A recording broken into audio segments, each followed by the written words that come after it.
When we made the visits, we found that the body was something missing everywhere. What happened with the body when we learned? What happened with the body when we feel? What happened with the body when we share with each other?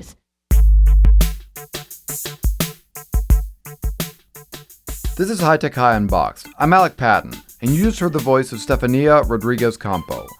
Stefanía is Director of Learning at Cosmo Schools, a group of schools run by Confama, a nonprofit based in Medellín, Colombia. I interviewed Stefanía and her colleague, Juliana Kairuz Correa, who's the operational officer at Cosmo Schools. And the reason I was so excited to talk to them was that my colleague, Nuvia Ruland, was so excited about what they were doing. Nuvia is Director of Professional Learning at the High Tech High Graduate School of Education. Before that, she was a biology teacher at High Tech High Chula Vista, where I also used to work. We actually got our teaching credentials at the same time. Here's what grabbed Nuvia's attention about these schools. I think what I'm really excited about Cosmo Schools and the program that they're building, the network of schools that they're building, is that it is based off of these social needs and also basic needs that all humans should have access to. And so when they looked at education even closer, they really looked at the neuroscience of like what is needed in the classrooms, what is needed in nutrition, what is needed outside of the classroom, what kind of landscape do young people need to have in order to have their brain primed for learning, and also what kind of relationships with adults. And so this has been the first time that I've seen a school that has such a strong neuroscience background in their foundation, in their starting of a school. And before we get into this interview, is there anything else that you want listeners to know about Confama and Cosmo Schools? Yeah, I think that when we are looking for new models of what is happening in the world, in education, in other social programs, I think that we often forget to think about Latin America and what is happening in Latin America. And so when I went to Colombia, I learned so much about, just how this group of unions really wanted to serve the people not only in the workplace, but outside of the workplace. And I had never heard that perspective of how do you take care of the worker beyond the work site. And so that really piqued my interest. And then to see and be around Medellín and see all these buildings of Confama and all the schools, theaters, art spaces, they had billboards about like being able to get access to feminine products. It just felt very different than anything I've seen in Mexico or in Chile or in Peru. And so that really struck me. And so to think that there is an organization like Confama backing and supporting the foundation of these schools that are going to be K through 11 excites me about the future of their education landscape. With that, here's the interview. After my first question, you'll hear Juliana's voice first, and then Stefania's. The story of Cosmo School. Where does that story start? It's a long story, I would say, because the school started before they started. They started like 7 years ago when a group of intellectuals and entrepreneurs from the educational sector in Medellín, Colombia, started to see these huge gaps between public and private education and how it reproduces social inequality, like how the socioeconomic factors determines your future. And they say, okay, we need to do something about this and give all people, regardless of their opportunities, high quality education. So they started to visit countries, studied pedagogical models, and then they construct our model. Yeah, we visit around 50 pedagogical models. We visit 10 countries, and we also had some talks with around 200 experts. This was like a benchmarking to see other references and how these models can work in another countries with another kind of people. Also, we have focus groups with students, teachers, families, kids to understand what they really need and what they aim to be and what was the purpose of being together and understand how we can close these gaps, but with what they need, not just what we want to do. And the third point that was very important for us, what science has to say about how brain learns. So neuroscience is one of our pillars at this school, how we can understand emotions, body, how we can understand the food, the sleep, and how this mix change the way we learn. So this mixture make us create Cosmo schools. All right, so I want to go back slightly. First, Medellín, where is it in Colombia? The town.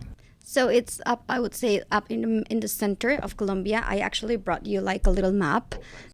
So this is Colombia, right? Yeah. And then this blue sign, that's what you will call Antioquia. That's a department. We are a centralized country organized in departments, which will be kind of states. Okay. And then Colombia as a whole, we have a population around 50 million. And in Antioquia, we have about 1 million students up into high school. And of those, 86% are in public enrollment. And as I was telling you, the gap between private and public education is huge, not only in the educational outcomes, but also in infrastructure, in teacher qualification, and it all traduces in opportunities, how that affect the future of our kids. Okay, so you're saying 86% of people are in public school, like that's like an automatically bad thing, is the way I'm hearing it from you. No, absolutely not. I want to zoom in the problem is the issues that public system has today in terms of infrastructure, in terms of quality of teachers, in terms of the outcomes those students are having. Because of course, and I would never ever say that the problem per se, it's the public system. It's how the public system is working today and how those gaps are affecting our kids. Got it. And instead of thinking that this is a bad thing, like Juli says, we want to encourage our teachers, public teachers too, to train themselves to be the managers of the classroom, how they can understand the gaps in their classrooms and start to make a shift, how we can use another way to teach and another way to learn. And also we have a teachers train, and we not only use it for our school, we also use it with other schools and other public systems. So were you both part of Cosmo from the beginning? I was at the same social enterprise that started Cosmo a few years ago, and I could advise or help or try to give some ideas. And a few months later, I fell in love, so I'm now here 1 year ago. Yeah, I told you Cosmo schools started before they started, because they started with this huge investigation 6 years ago and all these how we're gonna do it. And I think Steph and I came into the implementation process. When I came, they were developing the pilot project, like a pilot school. We just had 19 students on 2020. That was the first school, the pilot, I would say. Next year, that was last year, 2021, I came, and we shifted from 19 to 345. And this year, we shifted from 345 to almost 1,400. Wow. And 10 schools we have right now. And we are growing in that way because we have a big dream, which is we want that kids find their own purpose in life, and we want to accompany them to find this purpose. And we need to change the educational system to make this possible. But more than this, we want to change education, public and private education. We want to be a movement that change the way we understand how we can learn together and change society. So what's the age range of these kids? We have 6 months to 12 years old. And also this year we have 14, 15, 16. We have a mix. We have preschool, elementary, and the high school, we have 2 years. Wow. The goal is to have by 2024 until from K to 12 as you have it here, but it will be from K to 11. But we're going to have 23 schools. Oh, yeah. So we are Cosmo Schools. We're building a network of schools. So the big goal is by 2030 to have 23 schools with more than 20,000 students. And all in Medellín or? All in Antioquia, which will be like the huge department. But yeah, we're starting to think about a national school as well. But right now we're focusing on this project, yes. So 7 years ago, people started doing the research that would become Cosmo School. 2020 it opened. Meanwhile, while all this is happening, what are you two doing? In my case, you're going to probably laugh about this. I'm a lawyer. Okay. And then I worked at Congress, the Colombian Congress, Senate, all that, in public policy. And then I went to London to study my master in education and international development. So it's mostly all the strategic part, budget, how we do it, how we implement. And then I came as the operational manager of the school. And then Steph, she's the academic leader of the school, pedagogical. Yeah, I was working in Casa Tres Patios, which is a contemporary art center, and I was the pedagogical and general coordinator there. We had a beautiful project, one of my favorites, and we had the art network in all Medellín. So we had to go to every single neighborhood and work with kids, marginal kids, and trying to use art to solve their difficulties, but their way to relationship. I love when I was doing that. I just remember with you. And also I was a teacher at the university. I studied math, so I was a statistical teacher for political science students because I wanted to try to understand how we can use data for social change. And I did it with art. So I was a teacher that used math to teach statistics for political science, and at the same time I was walking Medellín, all the comunas, all the neighborhoods, trying to use art with kids. So it was a mixture. And so when did you become aware that this big experiment in Medellín was happening? I was working in the Contemporary Art Center, and we were a fundación, a non-profit.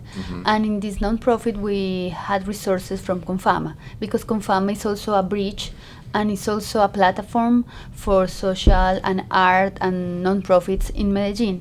So we had this relationship with the fundraising, and we could see the impact of the work in social and art, and more than health and employees, we can see in this non-profit how that was working. And few months after that, I get into Confama and later to Cosmo schools. I have to say it was a very famous project because, and it's important to zoom this in, it's that social enterprise we've been talking about is Confama, which is a a non-profit organization that was founded in 1954 by the unions. So it's always being about social equity and how through public policy we improve people's lives. And it has more than 12 services, this social enterprise, in healthcare, in housing, and education was this such big project. And they had preschools for more than 24 years. And then after those 24 years, they started to say, okay, we need to do this project with schools and, transit education. And it started to sound. Stefanía was already working at Confama 2 years, and I just arrived from my master program. And I came to Medellín, and I heard about the project, and I just fall in love as well. So they're going out and seeing all these models of education. If you were to summarize, what is at the core? What are the core design principles of? Is it Cosmo Schools? Is that the right way to put it? Yes. Yeah. What is at the core of what makes Cosmo Schools Cosmo Schools? We love this question because when we made the visits, we found that the body was something missing everywhere. what happened with the body when we learn, what happened with the body when we feel, what happened with the body when we share with each other. So the body was a missing point in all of these trips, and this was the main point to start thinking about creativity and how art, science, movement can improve creativity, and creativity as a way to solve problems, as a way to reimagine ways to think. And mainly we want to change our story to be Colombianos, to how we can transform this story, transform this relato. I'm not sure relato is the word that I want to use, but the way that The storytelling. the storytelling about what make us Colombians. So this thing, the body, the creativity, the art, the movement, the science are one of our main purposes, values, but Juli can tell another one. Yeah, I think we can summarize what Cosmo is in 6 points. And what Steph said would be the first one. But the second one, I think most important, it's we are not a personalized school. We're not aiming to be, but we do want through project-based learning and inspirational experiences to potentialize our students' potentials and opportunities. It sounds weird, but that's the second one. I think a third one, and a very, very important one, it's learning English, but not as a way just to learn English. For instance, the class where we learn English is called Worldview, but as a way to connect with the world. So that's one of our huge proposals and values. It's that our students, we're not a bilingual school, but they will graduate with a very, like a B2 level English, which is very, very good. And they learn English knowing different cultures, and students, first graders, learn the 26 initial sounds of English, watching videos and cultural experiences. So I think that will be the third one. And this third one has also the digital thinking that I think that now is a good point to understand how to relate with machines, with technology, and how to create algorithms. And also the fourth, we could say that is autonomous learning, supported by a digital platform that we are creating. It's a video game called Seleku. So our kids use a little, 2, 3, 4 hours among they are growing to play and trying to train themselves in math, in science, in religions, and this learning with digital thinking and a platform also make them view bigger. Also, the expanded school or expanded classrooms, we think that city is a classroom, an expanded classroom. So we want to go out, we want to know the city, the museums, the botanical garden, and use them in the PBL design projects that we have, and relate the city, their context with the projects that we start. Also, with this, I want to come back to something. These visits, we visit High Tech High, and this is why we are so happy to be here, because High Tech High was a referent in our way to structure the school, and PBL was a main point, and the expanded school is a way to relate it. The last one is School for Mentors. Our teachers' names is mentors, so we have a school of mentors. Our mentors are very junior, they are just finished the graduate school, so that's why we want to train them in a way they can learn growth and also grow with the kids. And the School of Mentors is something that we also do for another schools or for another areas in Confama. So you have what we would call a teacher credentialing program. Yeah. Awesome. So what led you to PBL? The need to start critical, the forces of the 21st century, and that I think are pretty accurate in PBL, like critical thinking, collaboration, creativity, and communication. I think while you are doing this in an era where you're totally interconnected, when you have all the information just one click, then repeating today, it's not enough. And one of the ways they found, and we believe absolutely, is that through PBL you developed all those abilities and competencies you need to be like a citizen of the 21st century. Let's say I'm a parent living in the city, How do I find out that the school exists? So two ways. As we said, we were part of this Confama, very important, huge social enterprise that's been for more than 50 years in Antioquia and Medellín. And we have more than 3 million people subscribed to Confama. So they all know about schools and they get the deals. We give scholarships, so they ended paying a little bit in comparison to what they paid in a full price. So that's a way they get to know. And then I think now we're a reference of innovation and education in Colombia. Like the Ministry of Education was there 2 weeks ago learning how we're implementing this model. Yeah, and I just wanted to add that the most powerful thing is the voice to voice.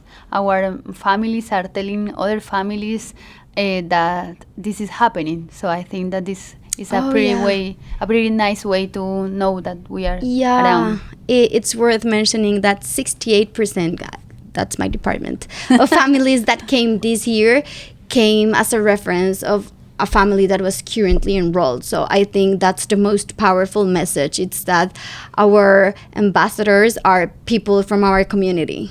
And so I'm always curious about this when you're figuring out what kind of school to set up. So it's a private school, is that correct? But with a lot of scholarships? Yes, it's a very, very interesting model, but quite hard to explain because I don't think in international law there is an equivalent. In Colombia, every worker, everyone, Stefanía, me, everyone who works in Colombia will have to give 4% of their salary to a fund. And that fund is administered by different social enterprises. Confama is one of them.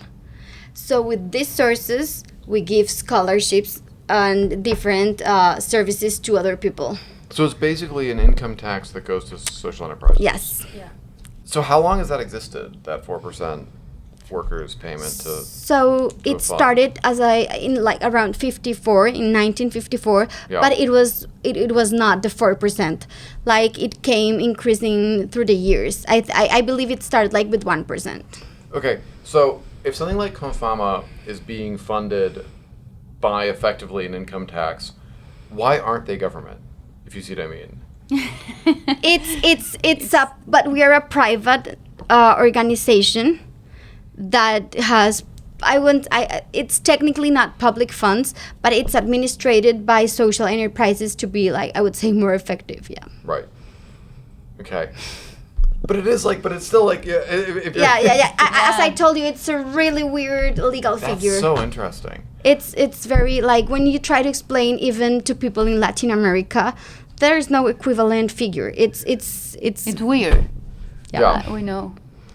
So you have this kind of like social equity goal. How's that going as far as your enrollment? Are you getting kids from every social strata? Yeah, about 78% of our enrollment are people that most need the help to be in these schools and that they know and they value a lot having the opportunity to have this education right now.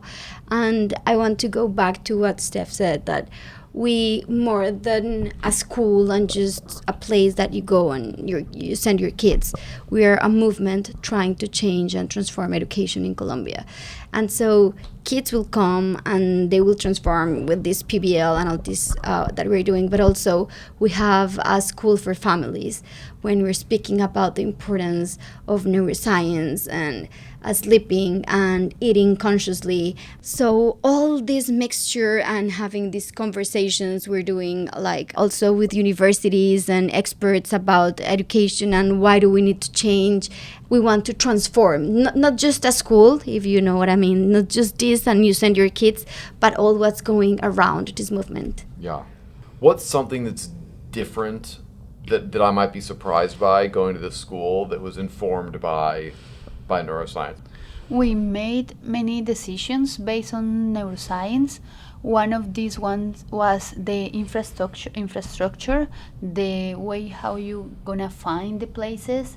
We don't have a saturation of colors or anything designed by us, because we think, maybe like you, that each place has to have the spirit of the groups.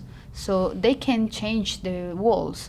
But we have everything very simple, with natural wood, with simple colors, to trying to make the brain open to learn with less stimulus. The other thing that we change or we decide based on neuroscience was the food that we eat and that we provide to kids, the rhythm of this food and the structure of the food since they are babies, because we have babies 6 months. Wow. Since 6 months. So we help families to understand the power of food while they're growing in their lives, but also in the family lives, and how to change habits or this thing about the wellness.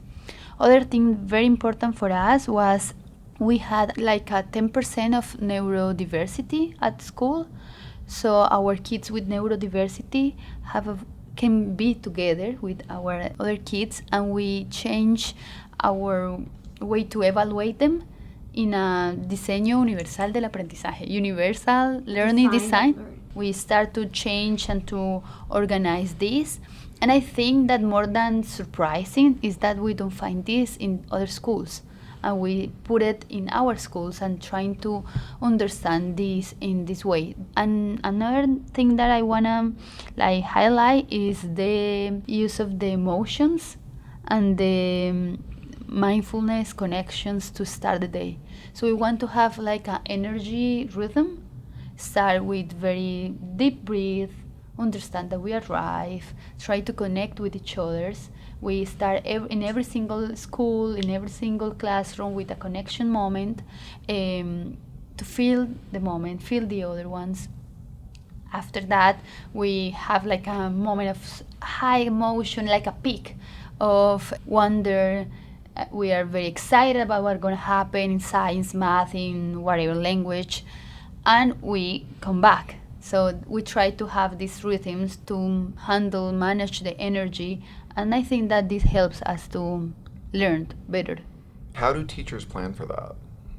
Yeah, we have a huge structure in planning, and because we're very new, we allow us to experiment in the way we can plan. We have some very organized, and we believe in some things very clear, but we want to try like a lab, what happens if we change this or this.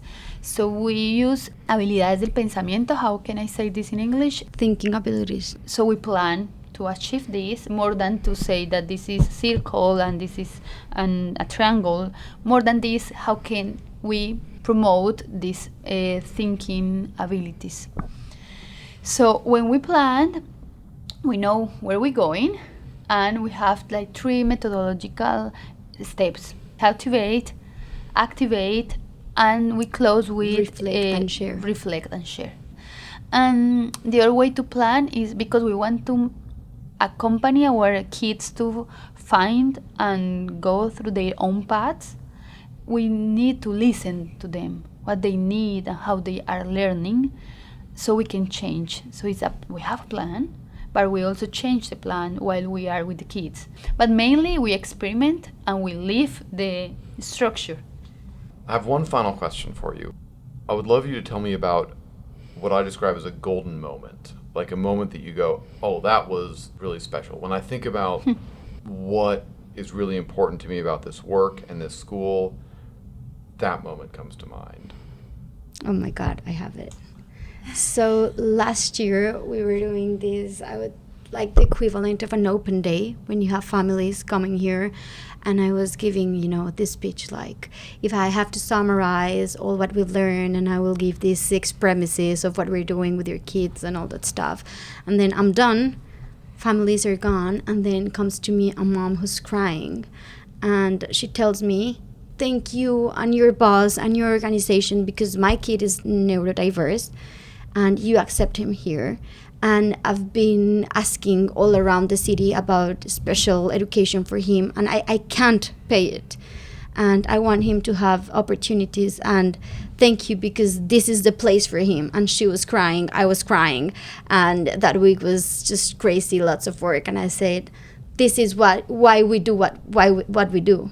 So that moment, that was my tipping point. Has that kid started yet?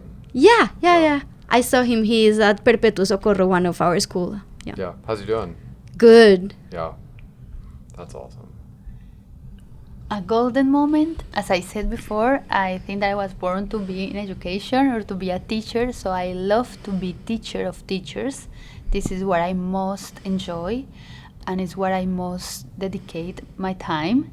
So my golden moment was when in this January we had 1 month of training, deep month, because we were gonna open 10 schools. So we had 30 teachers last year, and this year is 150 teachers. So I had to reorganize all the teachers' school and trying to do it at the same time. One group with art, one group with PBL, one group with neuroscience at the same time, and make them be excited about it. So when I listened to two colleagues talking, one was last year and a new one, and the old one, I don't know if I can say the old one. The older one. Was the older one. The teacher that was with us last year were explaining to them, to the older ones, how they can do it better, or how to organize the group, or how to cultivate the attention of the kids. And he gave them like hints, like ideas that we were working with them last year, like every single month. I was super happy. I was incredible, like thankful. I did my job. They're sharing each other, and we want to have a teachers network. Not only the community of families are so important, and the community of teachers are really, really important to be able to exchange projects, ideas, metaphors. So for me, this was a huge moment this January. Wonderful. Thank you so much. Thank you so much, both of you. Thank you. Thank you you for having us. Thank you so much. We are super happy to be here. We're thrilled to have you. High Tech High Unboxed is hosted and edited by me, Alec Patton. Our theme music is by Brother Herschel. Thanks for listening.